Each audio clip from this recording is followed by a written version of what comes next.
Charlie Stayt and Steph McGovern were frequently checking in on members of the BBC breakfast team this morning. Naga Munchetty, Jane McCubbin, and Tim Moffat have all signed up to retake their maths GCSE exams, in an attempt to compare their minds to those of the school children taking them this week.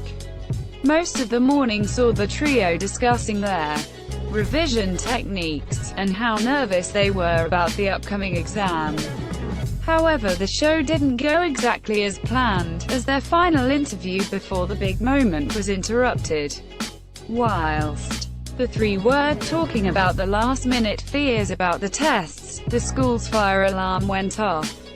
Panicking, Jane raised her arms and began shouting, "That's the fire alarm." However, her colleagues remained calm as they looked around the room for answers, before realizing what was going on. Tim bellowed, "That's just the pre-exam fire alarm. That will keep our stress levels down." He chuckled. Meanwhile, Naga looked around confused before getting up and speaking to a nearby teacher.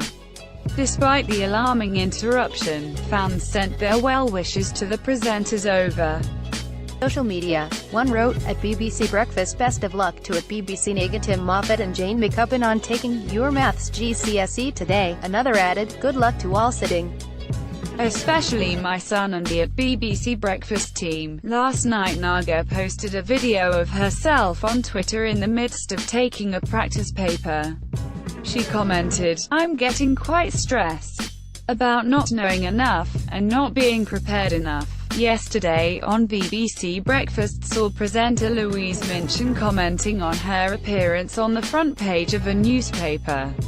Upon seeing it, she chuckled and said, "I show on the front page with Meghan. There's a story about me in The Sun about an incident in the race on Sunday which I was talked about, which British triathlon said I have no case to answer, but I am on the front page with Meghan Markle." BBC Breakfast airs weekdays at 6 a.m. on BBC One.